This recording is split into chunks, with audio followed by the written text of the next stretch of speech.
Hi, I am Julie from RMSSolutionsInc.com. You can find us online, and we provide solutions for educators, for business owners, and for nonprofit organizations within the Google Apps suite. So I would like for you to note, first of all, that there is a chat option at the very bottom of your screen. So you can use that as a chatting feature throughout the presentation. If you have any questions, I will be happy to look at those and answer those questions at the end. Today I'm going to spend some time showing you Google Calendar, Gmail, and Google Drive. We're just going to go through some of the basic uses of those and show you how you can use those for your organization, whatever that may be. So I'm going to switch over now to sharing that screen with you.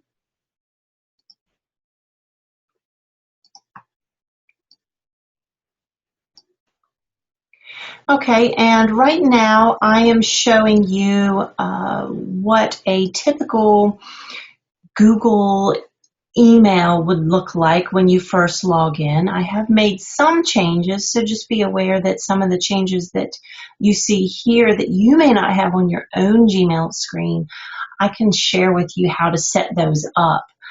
Those are just some options within the settings screen. So first of all, just to go over what the overall screen looks like, over here on the left-hand side, you have your navigation options for your different folders that you may have set up, being able to see sent mail, chat, spam, trash. That's all over here on the left-hand side. Now, I also have a Google Calendar integrated onto mine, so you'll see my upcoming events there. And then I also have my chat is on the right side, which normally may be for you on the left. But this is where you can add different people. You can video chat. You can create a hangout of up to 10 people and carry on a conversation with 10 different people at one time. Here in the middle, of course, you have your email. So we have different emails here that are bolded. That means that I have not read those. So anything that is not bolded, I have read. Also, Google recently added the primary social and promotions bar here at the top. So what that does is it automatically organizes your email based on the type of email that it is. You can turn that off if you like, and I actually typically do that on myself. But the other thing that I want to mention here is once you check mark anything within Google, it opens up a new toolbar. So you won't see the delete option or the move option until you have checked an email. You also have star options pretty much anywhere in Google, so that if you star something, it marks it as important, and you can go back and find those important emails easily that way. So just keep in mind that you can use those stars to get back to those important things. Now I'm going to click on, let's just say this email about the presentation that's going on right now. I'm going to click on it. And I want you to notice that here towards the middle of the email, it gives a time. So Google has made this great feature that you can click on Add to Calendar, which we'll talk about just here in just a moment. But if you click on Add to Calendar, it will bring up the date and you can say, add that to my calendar. And what that will do is automatically add it within your Google suite of products to that calendar, which we'll look at in a second. And super easy. So you don't have to go back and forth between products here. They all work beautifully together.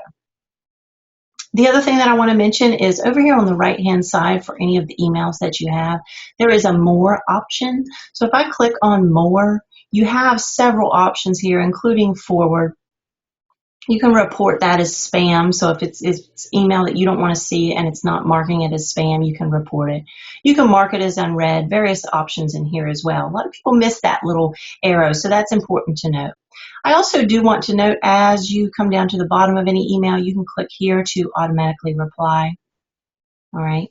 And then if you want to compose a new email, up here on the upper left-hand side of your screen, you have a compose button.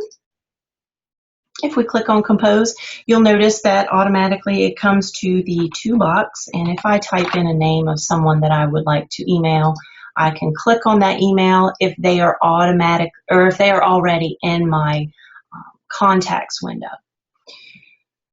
Down at the bottom of any compose email, you also have your formatting options, adding a picture, so forth. But I do want to note, because we're going to talk about this in a minute as well, that you can insert files using Drive right here. So here in a second, I'm going to show you Drive and the options that you have available there.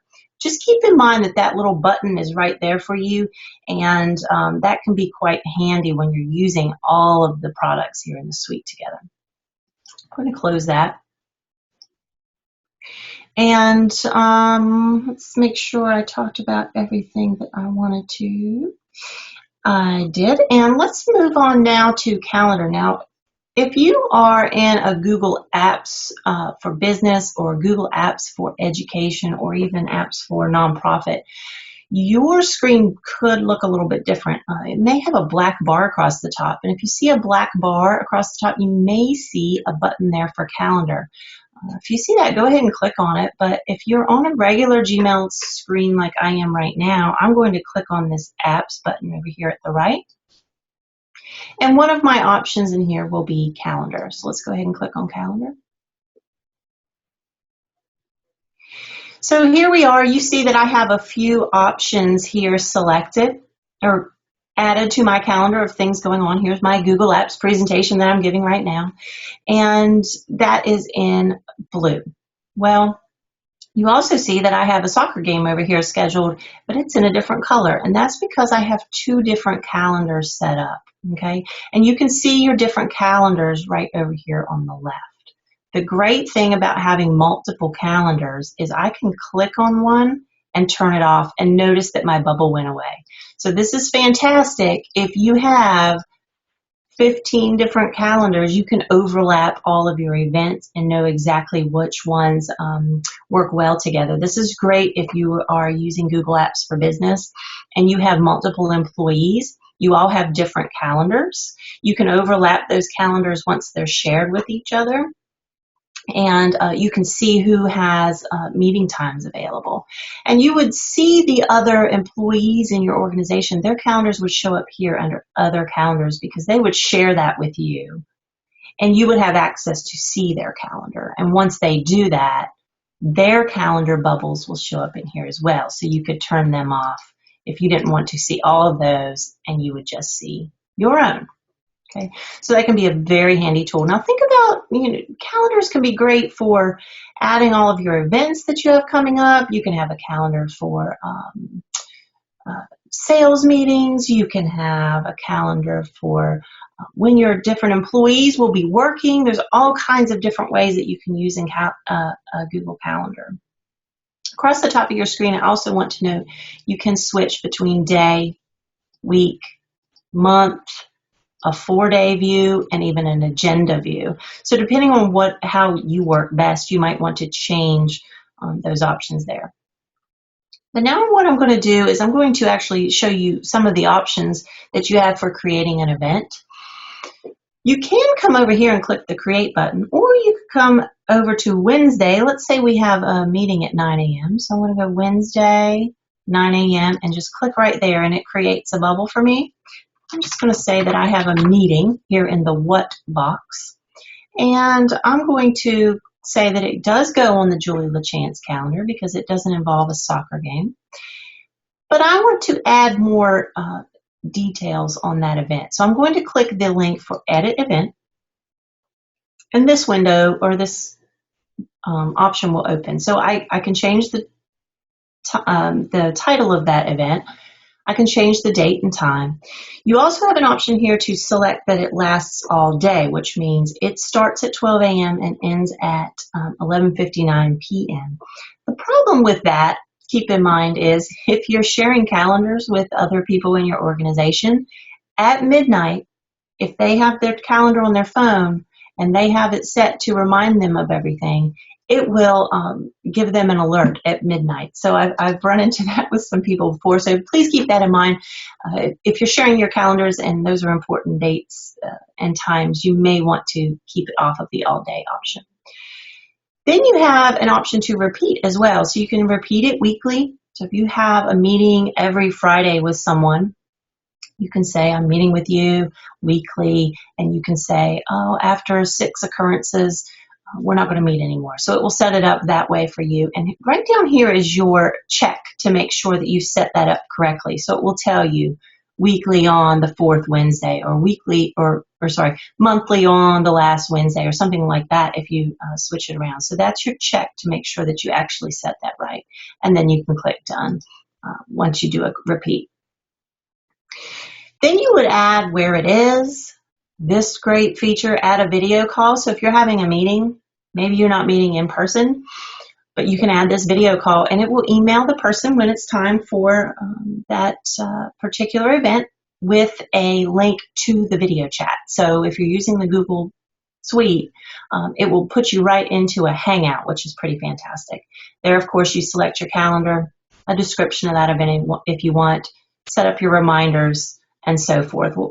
We'll get into a lot more of this when I do a calendar overview, just as one session. You can also come here to add guests. So if you type in someone's email address that you know, you can add them right there. It will let you know a guest list count. So if someone replies, yes, I will attend, it will show you that here, and it will put a nice little green check mark beside their name. And at the bottom, you can also select if you want your guests to be able to modify that event. So if you have a committee, let's say you've created a committee and you all are working on different meeting dates and events that are going on within that committee, you can select that they can modify those events if other people within that group know when things are going to change. You can also allow them to invite others and, of course, see the guest list. And all this goes directly to email. And it gives you little buttons that says, yes, I'm going to attend, no, I'm not. And then if you say yes, guess what? It immediately puts that event on your calendar for you. Okay, so there's my meeting that I created. All right, it has a little person in there to tell me that other people are invited. And it has a clock to tell me that I have reminders set for that. So that's just a quick overview of calendar. Once again, we can go over some more things in future sessions where I'll just do a Google Calendar overview. But for now, I'm going to close my tab. And now we're going to go either back up to your black bar and click on Drive, or click on your Apps button here in the menu and now click on Drive.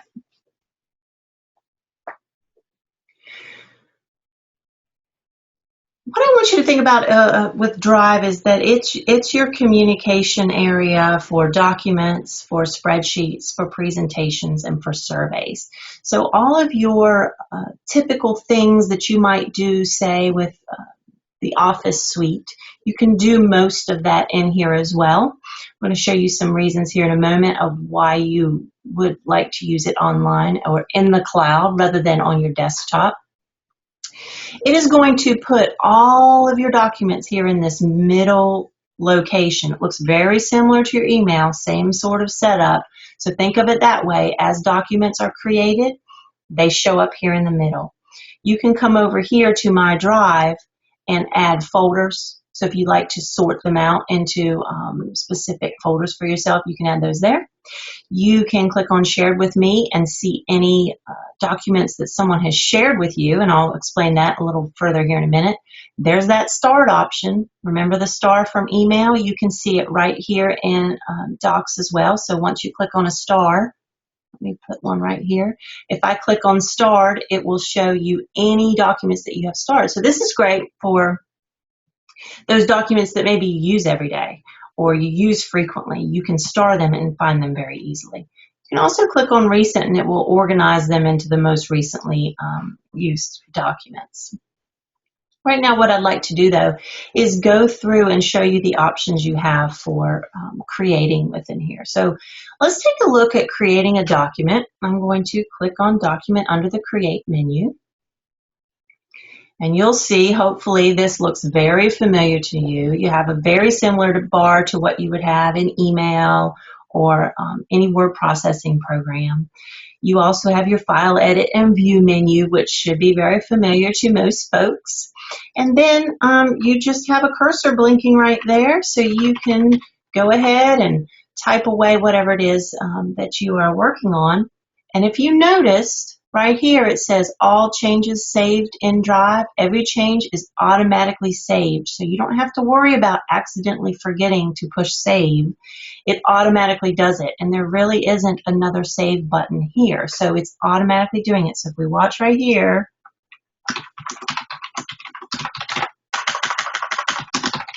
you can see it's saving all the while I'm typing. So power goes out, something happens with your computer, no worries. Everything's backed up here in the cloud within Google Drive. So that's a beautiful feature. Other than that, it's pretty much very similar to any other word processing program you would use, except for this beautiful button right here called Share. So if I click on the Share button, it wants me to title it first. So I'm just going to say Test and then Save. You have a link right here because remember, we're on the internet, so every document that we create has a link. You can also share your link via social networking tools, or you can come down here to Who Has Access, and this first button is fantastic. You can click on Change and say anyone with the link can access this document, or public on the web, and then it becomes kind of like a little mini website or web page, so to say, that whatever it is that you put here, everybody in the world can see as long as you share that link with them. You can even say anyone with the link can edit. So think about creating a document, sending out a link to several different people, and all of those people can put their own information in there. I like to use the example of, sometimes you have a family reunion or you have a get-together of some sort, and everybody shows up with the same dish. So you could use this in the most simplistic form of put your name in this box and then write out next to it what it is you're going to bring. So that's kind of an interesting way to think about it as well. I'm going to hit cancel there and mention one other piece to this. So if you don't want on that large scale of having lots of people being able to add it, maybe you only want one person. You're sharing this with one single person. You can come down here to invite people, type in their email address, tell whether they can edit, view, or comment. It will notify them via email. You can add a message. Here is my document. And then click share and save. And it will send an email to that person, and they will click on a link and see exactly what you see right here on this screen. So they can type whatever information you've asked for them to type. You two are the only two people that can see it, okay? Unless you change that change option to anyone in the world can view. It's default set to private, or if you add individual people, you're the only ones that can actually see this document. So it's a great way to create letters that you might need to send out that maybe someone needs to proof within your company or organization. It's a great way to create meeting agendas. All kinds of wonderful things can be done in here with using that share button. All right, I'm going to close this out, and I'm going to now just show you real quick presentation, just so you can see what it looks like. Very similar. It has a lot of the same options. I'm just going to click background and say okay.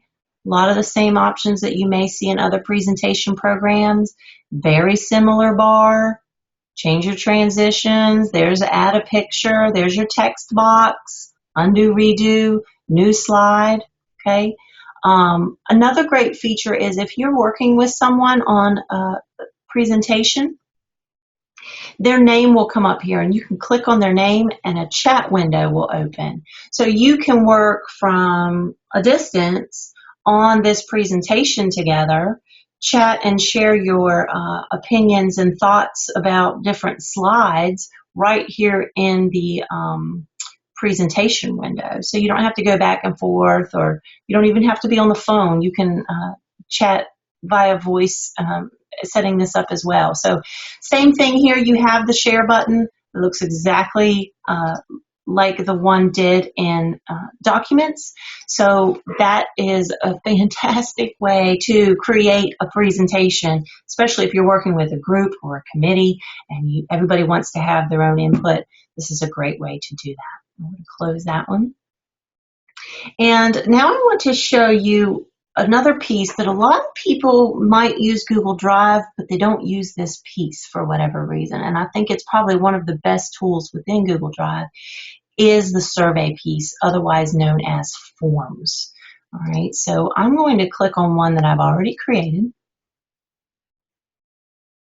And this is what it looks like when you're in edit mode for creating a form. If you wanted to add an item, you would come down here to the little arrow next to add item.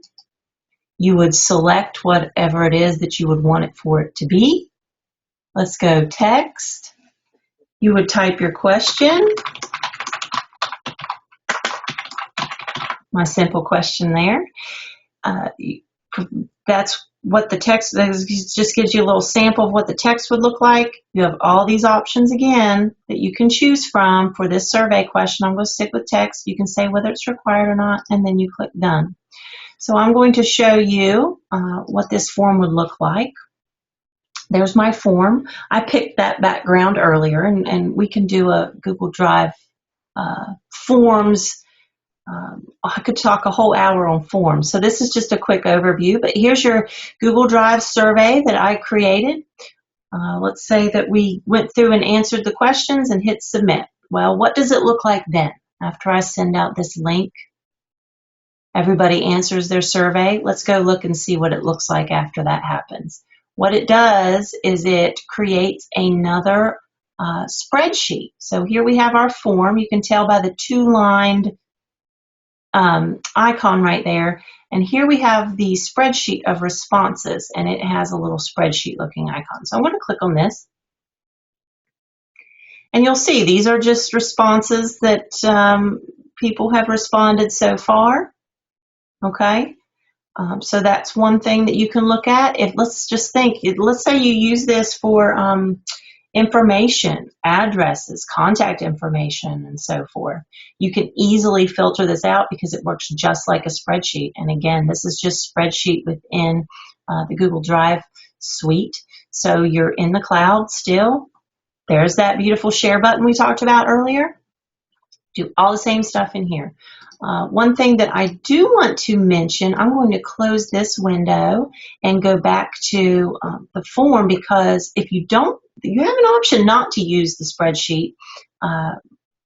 But even if you do, you can come up here to responses and look at this awesome thing. You can click on summary of responses, and it takes every question that was asked in that survey and puts it into a chart form. So you can see very quickly what the answers were, maybe where you need to focus your attention right here. 2 clicks, I have all of that data accumulated into an easy to read format. So that is a fantastic tool to keep in mind. You can survey, you can gather data that way, and then once it's in a spreadsheet, and you have all of these options for manipulating that data there. So that is my quick overview of Google. We did Gmail, we did Calendar, and we did Google Drive. I'm going to switch back here. Once again, I am Julie with RMS Solutions, and my web address is rmssolutionsinc.com.